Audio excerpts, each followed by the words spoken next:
Sanibonani bathandekayo nalamhla egameni lenkosi. Amen. Sivusela libandla langalesithathu.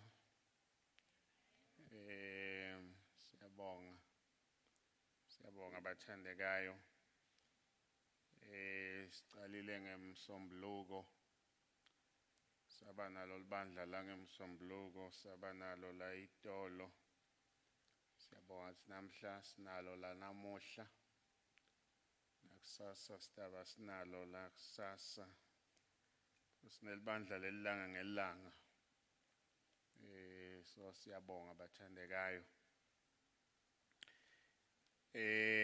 Mhlambe lokunye sitakwenda ngasekugcineni ke ngifisa sifunze livi lenkosi.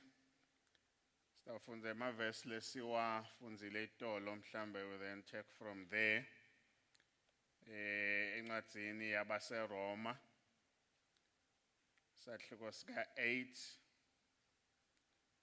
sifunze khona itolo siqale kuverse 28 saya kuverse 39 but namhla ngicela sifunze from verse 28 to 31. KwabaseRoma 8 verse 28 kuya ku31. Siyathi ukuthi uNkulunkulu usebenzisa konke kube lusizo kulabo labamthandzako lababitwe ngekwenjongo yakhe.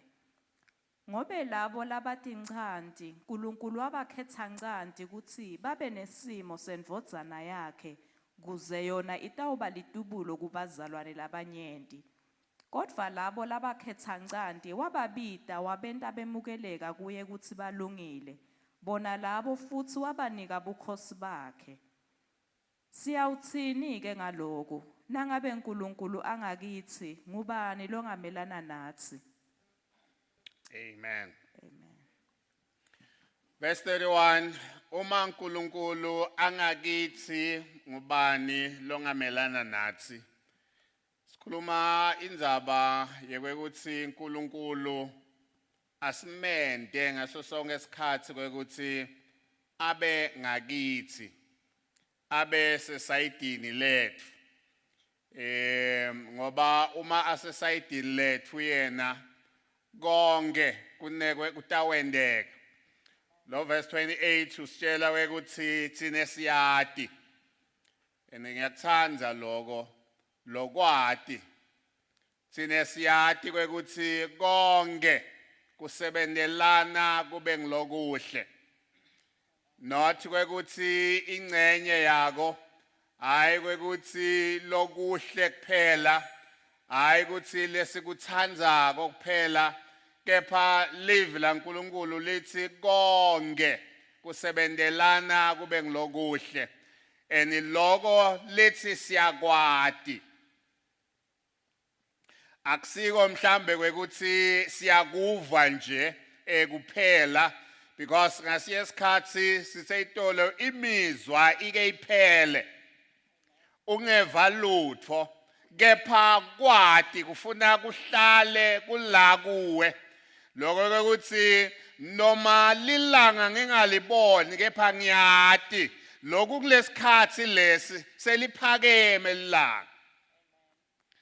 Kungendeka livalwe ngemafu namuhla lesibekele kungakhone kulibona kepha lokho uthi angilibone akukukhweshisi lokwati kwabo. Ligama lenkosi malibonga. Safunza ke lelinye verse itolo kuJohane wekuqala sahluko sika 4 verse lika 4 lapho iBhayibheli khona lisitshela ngekuthi ebele siqale kuverse 1 lithi kunemimoya leminengi lekhona la emhlabeni. Lithi asihlolisise yonke imimoya singakholwa ngiyo yonke imoya kepha sihlolisise yonke imoya. Bose lithi ke kepha longakithi mkhulu kunalo seveni. Lo longakithi mkhulu kunalo lo seveni. Lokusho ukuthi John mabhalela labazalwane akasho ukuthi okunalo longakithi yedwa lomkhulu kepha uthi nalapha eveni ukhona lokhona. Ngayindlela abazalwane abathi kwekuthi umuntu lokhona akusiye lo longakubo kuphela, akusiyela labakholelwa kuye kuphela, kepha ukhona nalo 7. Kepha ke lokwehlukako ngilokwe ukuthi lo la ngakithi mkhulu kunalo 7. Lo ngakithi ungetulu kwalona lo 7, noma akhona lo 7, kepha lo ngakithi ungetulu kwakhe. Ngithi bathandekayo, asihambe sadi singla sihamba nalomkhulu. Sisesayidini lalomkhulu. Sisesayidini lalo ketulu kwako konke. Lo wanqoba konke. Ligama lenkosi malibonga. Namhla ke ngifuna sibuke tibonelo tebazalwane labahamba noma labenda lo Nkulunkulu waba ngakubo. Bazalwane noma abantu labathe kuphileni kwabo bamenta uNkulunkulu kwekuthi abe sesayidini labo. Ligama lenkosi malibonga. Becala nje bantwana baka-Israyeli.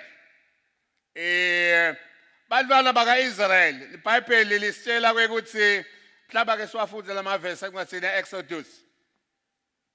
Exodus sahluko sika 13 asifunde verse 21 na verse 22. Exodus 13 verse 21 na 22.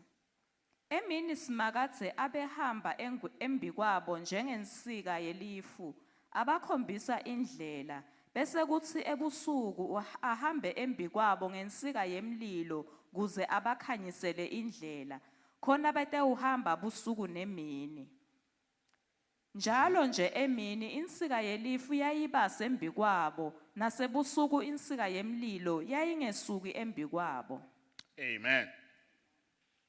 Bantwana ba-Israyeli aba ubabaphuma eGibhithe baya eKhenani.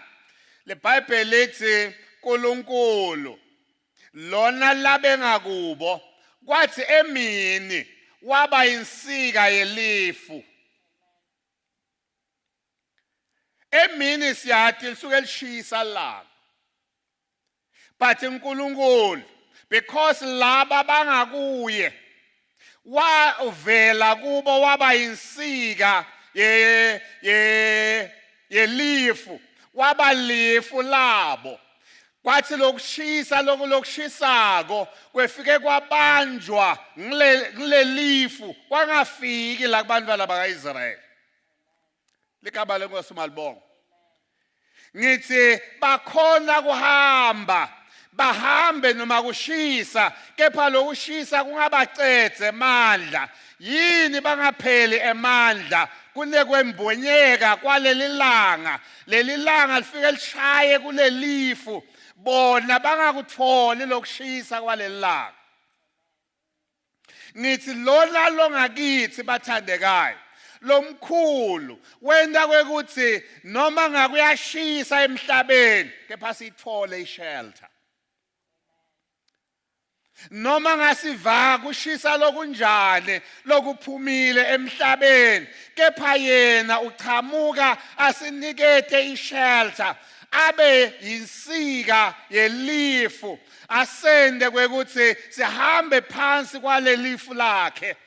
Ngoba sihamba phansi kwalelifu lakhe kuba cool noma kushisa. Amen. Uma besingakhuluma namuhla singathi lo Nkulunkulu uba yi-air conditioner. Yona lethi noma ngathiwa kushisa kangakanani kepha wavulela kubanza, uva kubanza noma kushisa la ngaphandle noma kushisa lapha endlini ungavulela yona kuyabanza, kukhona kuhlaleka endlini ngoba kune air condition. Ngithi lo Nkulunkulu wethu uyasiprovide ngeshelter kulokushisa kwalomhlaba. Lo Nkulunkulu longakithi sithi noma ngasiyeva ukuthi kuyashisa ngaphandle, noma ngasiyeva ukuthi kuthiwa ama temperatures aphakeme, kepha ngoba sihamba phansi kwelifu.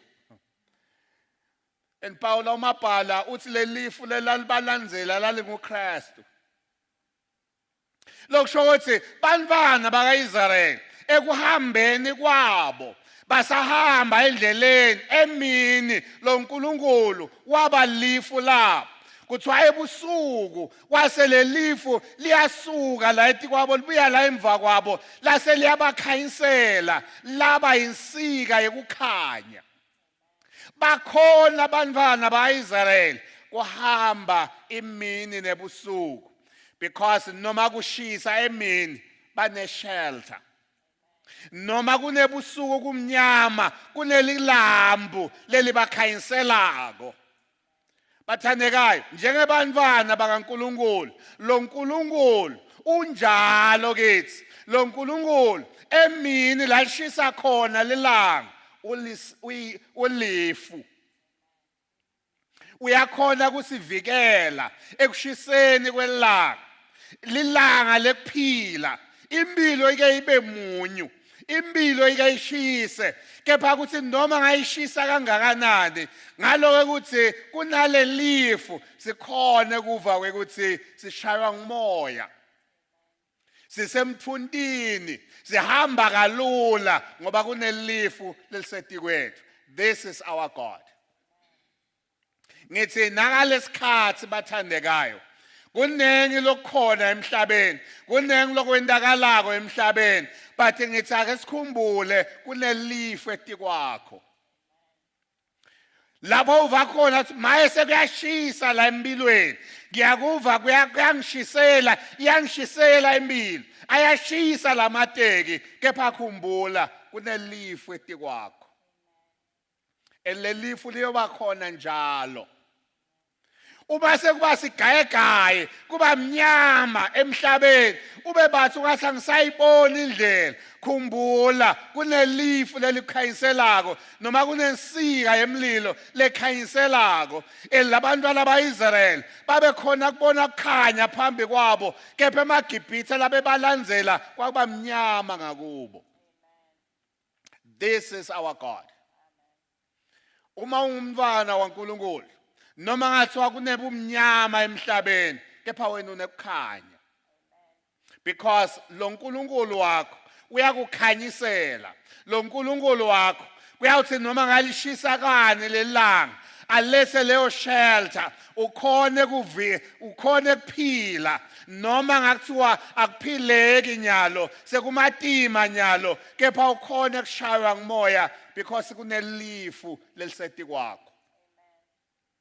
Enbathandekayo Paula ke lapha kubase Roma lasuze khona uthi thine siyati ukuthi konke kusebenzela labe ngilokuhle thine siyati phakathi kwethu noma etikwethu kunelifu lelisibekela njalo akunenzaba ukuthi lingaphuma kangakanani ilanga kuthiwe lelanga leliphumako leli ungathi litawuncibilisa yonke into kepha kwami kwekuthi ngiye kule shelter yami lifu vala banisetikwami engathi kwekuthi lelifu lisetikwami ngaso sonke isikhathi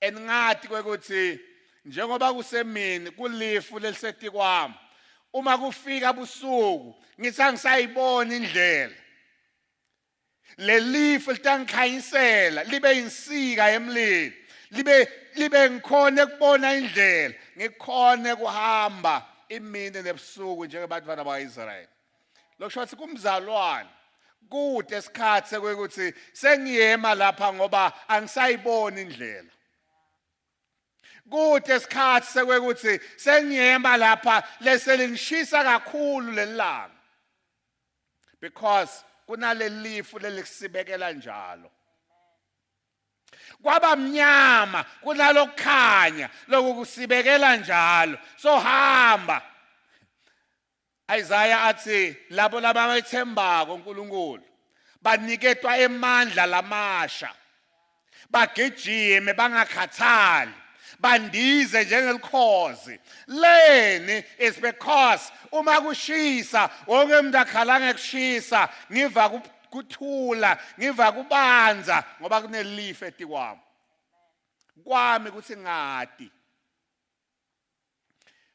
uNkulunkulu kuHosea uthi bantu bami bayabhubha ngenxa yokuswela lwadi. Because uma ungadi ungafa unako konke. Uma ungadi kwekuthi unesibhamu noma ungasathi esisibhamu sakho senyethiswa kanjani ungahlaselwa bosidlane bathathe lesibhamu sakho bakubulale ngaso because kawadi. Bathandekayo ngithi thina njengebantwana bakaNkulunkulu sinelifu lelisibekelako sinelifu lelithi noma ngaliyashisa sikhona ukuthi kule lifu sikhona kubhaca. Lo hlabela ukuthi kulomsindisi ngiyaqasha uthi noma kungathiwane ngiyaqasha kulomsindisi. So bantwana bakaIsrael wakhona ke uNkulunkulu kwekuthi ahambe kanye nabo abavikele ekushiseni kwelanga abakhanyisele ebumnyameni loba besebukhona emhlabeni. I am saying that same God is still the same even today. Noma ngathiwa umhlaba unebumnyama lobulethwe COVID-19 but kubantwana bakaNkulunkulu kunekukhanya. Noma ngathiwa iCovid ilethe kushisa lesekusanganisa umhlaba kepha kubantwana bakaNkulunkulu kufuna bathi kunelifu leliseti kwabo. Kunelifu lelibasibekelako bona.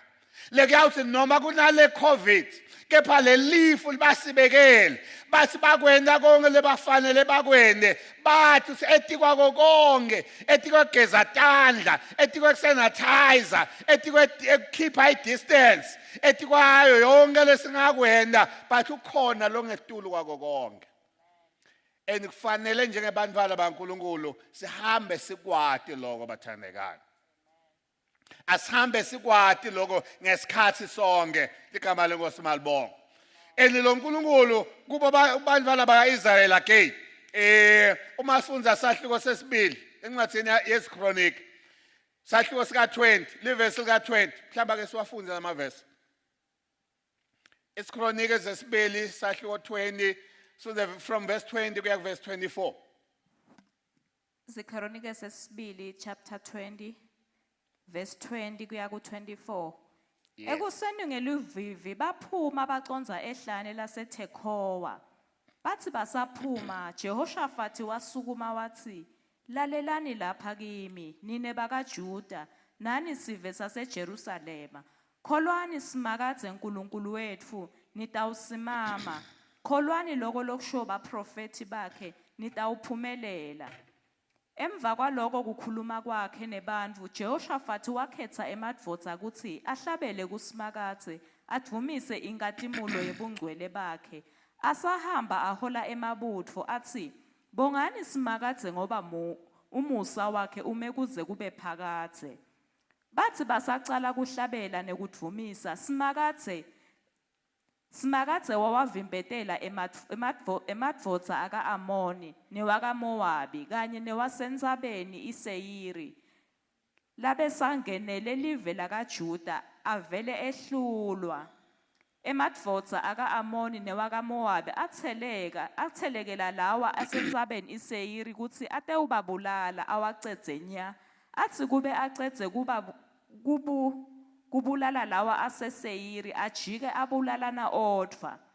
Emadvodza akaJuda athi kube efike endzaweni leyayingamele lelihlane nabuka lamabutfo labeyimbi lenkulu akhangwa tincumbi tilucaca phansi kude namunye labephunyulile.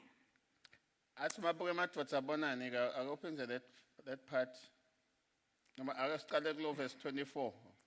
Emadvodza akaJuda athi kube efike endzaweni leyayengamele lelihlane nabuka lamabutfo abeyimbi lenkulu akhangwa tidvumbu tilucaca phansi kude namunye labephunyulile.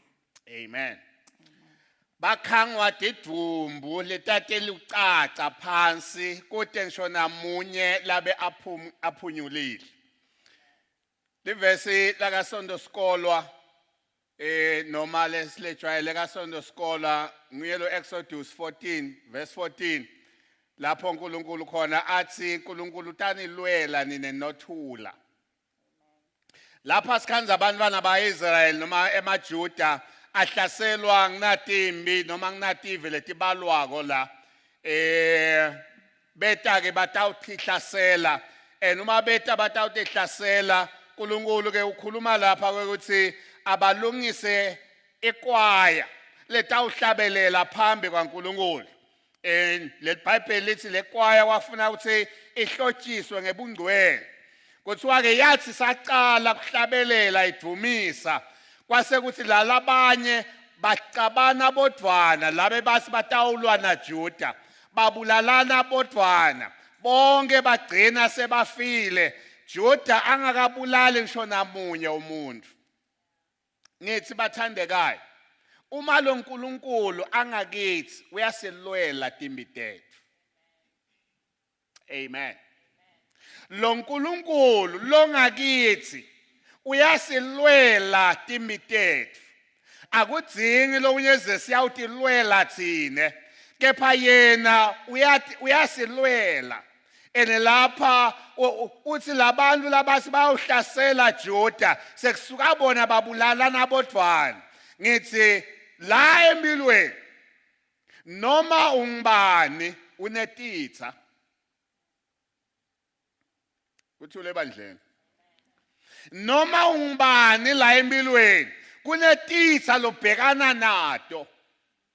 Leti ngaqhamuka ngetindlela letahlukahlukene. Letinye titha ngaba abantu, letinye titha ngaba dimeko letitsite, letinye ngaba titha kuwe. Ukhanze uthi nasi sitha lengibhekane naso, but yathi kunye sonke sitha lobhekane naso ukhona lokulwela timbi takho. Ukhona lekufuna ukuthi wena dumisa yena. Bantwana baIsrael bahlabelela lapha badumisa uNkulunkulu. Bathi uma benta njalo letitha tasethi yacabana tona todwana. Ngithi bantu laba conspiration against you. Bantu laba kwakhela lugange loluthide. Ngalothi wena kunaNkulunkulu on your side bayocabana bodwa. Ungakayingeni ngisho nekuyingena wena because uNkulunkulu ungakuwe. Bantu labanaNkulunkulu bantu bekuphumelela bathandekayo. Bantu labanaNkulunkulu bantu labaphumelelako ngaso sonke isikhathi etimbili lababhekana nato. So bantwana baIsrael lapha balwa tonke letimbi tabo noma wabalwela uNkulunkulu bangakalwe bona kuletinye indzawo noma kulesi isikhathi babehamba bona bayokulwa befike banqobe ngoba uNkulunkulu abengakubo. Ngikhumbula Joshua athatha imba yokulwa wathatha imbi lenkulu. uNkulunkulu wathi lembi inkulu kakhulu Joshua. Uma nitawunqoba lena ndaze nitigabise nithi sinqobe ngoba sibanengi. Kwabitha uthatha baye emfuleni. Emva kobe bese sahafulela abanye kwase uNkulunkulu thatha lamabutho emfuleni bayofike banathe lapha emfuleni. Utawubona indlela banatha ngayo. Laba tawufike babeke ikhali tabo phansi banathe. Nalaba tawubamba ikhali tabo bacaphe emanti njengenja. Laba tawucaphe emanti njengenja ngibo laba tawulungela imbi. Noma babukeka babancane because babe naNkulunkulu bakhona kuyilwa lembe banqoba. Songqotshwa ngobani? Songqotshwa ngobani? Uma emekethe songqotshwa ngubani? So lo mzalwane sekasi naye abebuka lokho umaqamba lengoma. Athi uma uNkulunkulu emengakithi ngibani longasinqoba. Uma uNkulunkulu emengakithi thina siketulu kwalabanqobako. Ngiko la kusho Paul kule incwadi yabaseRoma lesifunzile bo verse 37 uthi siyanqoba nekunqoba ngaye lo wasithandzako.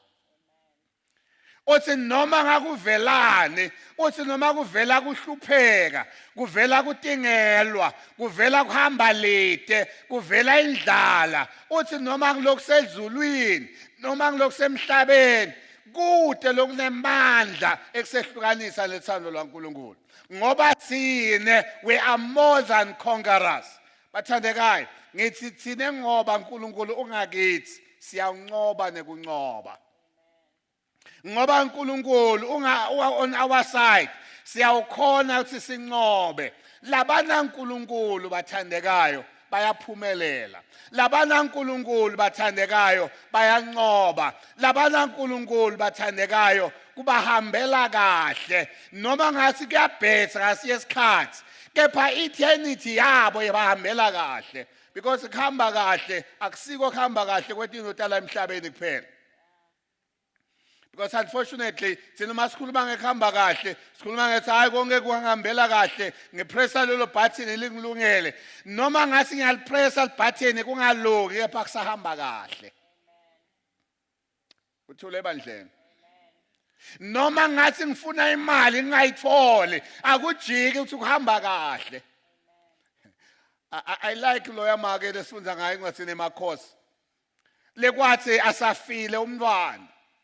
Wathi umabutwa ukuthi ninjani ekhaya wathi konke kuhamba kahle yini uyemake uthi konke kuhamba kahle it's because God is on my side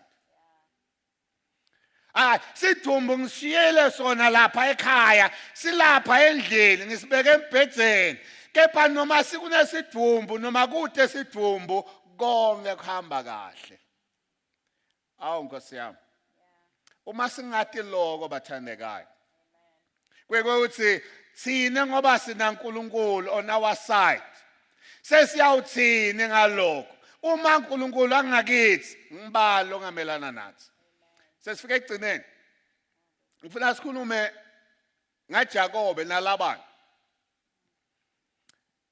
siyayathi impilo Jakobe weba sibusiso semnakabo Esau wase uyabaleka uyakamalume wakhe Labani wefika le kamalume wakhe Labani kwapita ukuthi abe ngumelusi wetilwane noma wemfuyo yakaLabani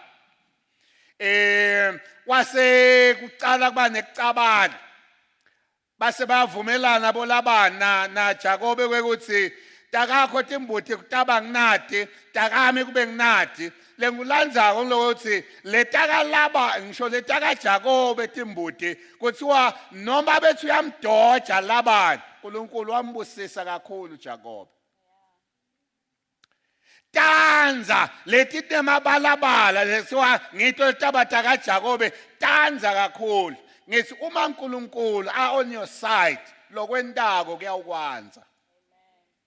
There will be a blessing kokonke lokwendako lokuyawuthatha ngetandla takho ukubambe ngetandla takho uyawukwanzisa uNkulunkulu ngoba ungakuwe lala kunaNkulunkulu khona there is no lack bathandekayo as long as sihamba ngetimiso takhe as long as sihamba ngekwenzandvo yakhe senda konke njengekwenzandvo yakhe so Bible ke lapha lithi uma lo uNkulunkulu angakithi ngibalo ngamelana nathi sengishito bathandekayo bonke labahamba banaNkulunkulu bonke uNkulunkulu laba sedutane nabo bakhona sibaphumelele bakhona sibahambe impilo yabo yonke kwathi noma bahlangana netingcinamba letitsite bakhona kuphumelela sengishito Jakobe tanza timbuti takhe noma bethu uyamdoja Labani ngoba kuyadojwana la emhlabeni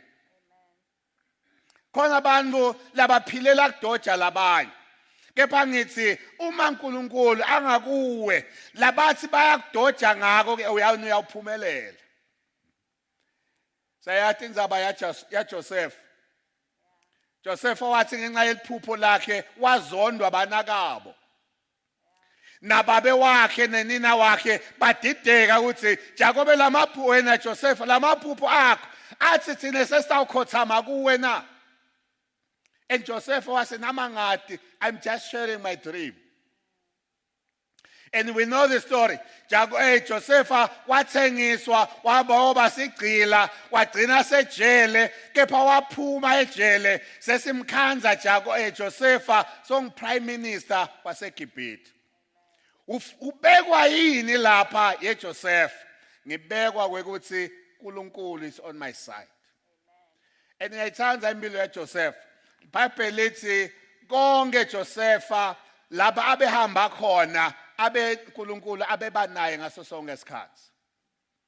And banakabo labe bamthengisile bacabanga ukuthi sewafa kwabita bona batawuguca phambi kwakhe. Lako labe bangakufuni beta batawuguca sebafuna kudla.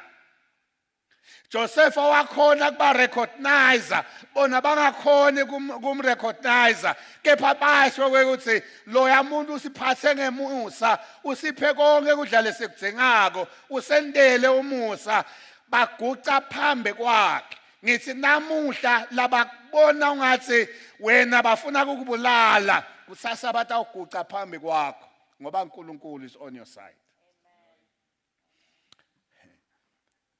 Kule mpilo yaJosepha uthi uMatembula kubanakabo uthi nine nani kwenda lokho niconze bubi kepha uNkulunkulu wagucuka la lobubi benu wabenda kwaba ngilokuhle.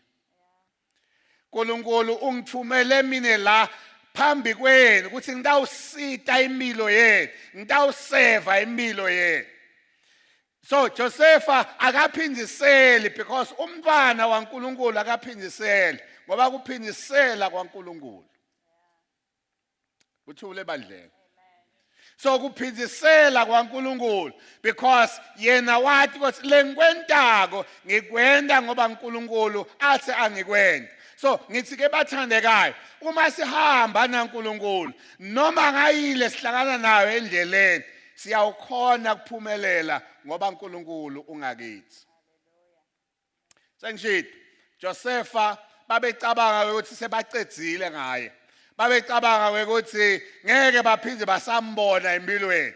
Kepha uNkulunkulu labe angakuye Josepha wakhona kumgcina. Wamgcina angena etimeni letibuhlungu, wamgcina acanjelwa emanga, wamgcina asiboshwa, kepha wamgcina uNkulunkulu because kukholwa nguJesu akusho ukuthi konke kuyakuhambela kahle ngaso sonke isikhathi.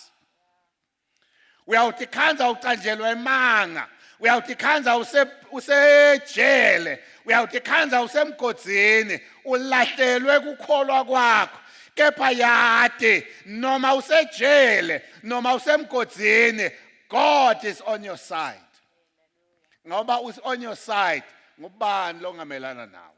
Labe basi bayakungcwaba itolo kusasa batawuhlangana nawe sebakhothama phambi kwakho. All you have to do akusiko kubafisela lokubi kepha all you have to do is to concentrate on God. Naka impilo yakho uyinake naNkulunkulu. Wena impilo yakho ibe ngile kahle naNkulunkulu wakho. Ngekwenta njalo utawukhona kuphumelela. Ngekwenta njalo utawukhona kuhamba la emhlabeni umdumisa uNkulunkulu noma ngabe usenhluphekweni. iBhayibheli lithi dinenge inhlupheko talolungile kepha uNkulunkulu umkhulula kutotonke. Sesiyawuthini ngalokho? Uma uNkulunkulu angakithi ngibale omayelana nathi. Bathandekayo asihambe side. God is on our side. And let's make sure we keep him on our side. Simenda ukuthi abe ngakithi ngaso sonke isikhathi. Angasuki ngakithi, angasilahlekeli because wasilahlekela sitaba vulnerable. So nakulesikhathi lesibhekane naso, let's make sure ukuthi God is on our side. And if he's on our side, longazange athi kunikela indvodzana yakhe into lenkulu. iBhayibheli lithi uma anikela ngendvodzana yakhe angeke nasiphe konke kanye nayo na. Because he's on our side, konke uyawusilungela, konke uyawusinika kona. Kwethu asiqhubeke simende abe ngakithi ngesikhathi sonke. Amen. Cela sivale amehlo sitawuthandaza Sibonga livi lenkosi nalamhla kusihlwa. Baba ngcwele baba othandekayo. Siyakubonga Nkosi nalamuhla ukuthi wena uNkulunkulu wethu. Akekho lomunye Nkosi ngaphandle kwakho. uNkulunkulu lesethembele kuye. Wena Nkosi losecadzini lethu. Wena lohamba ngakithi njalo. Wena lolwati impilo yethu njalo. Siyathandaza nalamhla kusihlwa. Phakathi kwako konke lesingabe sibhekane nako. Asathi Nkosi wena ungakithi. Wena ulidondolo lwethu. Wena ungemandla ethu. Sesiyathandaza kusihlwa ngegama lika Jesu Kristu. Bamba sandla sangamunye nangamunye wethu. Sithi vele Nkosi wena useceleni kwethu. Sithi vele wena uhamba nathi njalo. Ngoba uma kunjalo siyawuphumelela. Sithandazela impumelelo Nkosi yangamunye nangamunye kubantwana bakho. Labakhona kulendzawo namhla nalabangekho kulendzawo sengiyathandaza ukuthi wena lo Nkulunkulu wempumelelo baphumelelise leze livunyiswe libatshadwe libongwe igama lakho. Sibonga konke Nkosi egameni la Jesu Kristu. Amen.